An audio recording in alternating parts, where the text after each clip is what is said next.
In today's video, I'm going to teach you how to manage your ClickUp projects using the list view. It's a straightforward yet powerful way to get everything in order while keeping your tasks visible and manageable at a glance. Let's dive right into it. To begin, you'll need to head over to ClickUp's website. Once you're there, look towards the upper right corner of your screen and you'll see the Login button. Click on it to continue.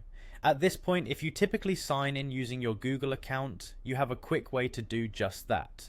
Click on the option that says Sign in with Google. This will redirect you to a page where you can select the Google account you'd like to use. If you're already signed in on your browser, it might automatically show you a list of accounts. Pick your preferred account and just like that, you're in.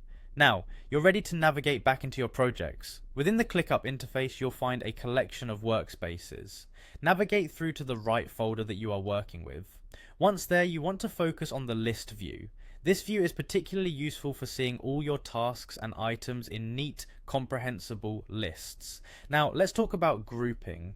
In the list view, one of the first things you should do is click on the group feature.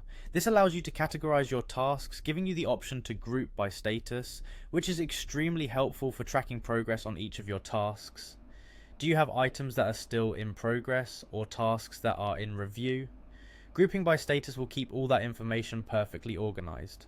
But grouping doesn't end there. After selecting status, you have even more options to refine your view.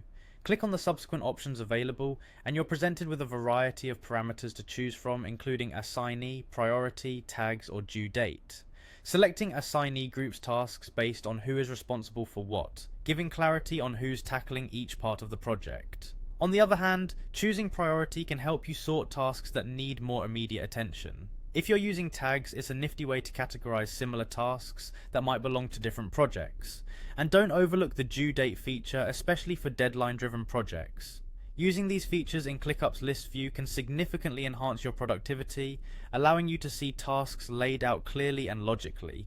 You'll be able to ensure no task falls through the cracks and that you're always able to keep track of the project's status at a glance. That's it for today's walkthrough. I hope this deep dive into the ClickUp list view helps you manage your projects with greater ease and efficiency. Thanks for watching and happy organizing.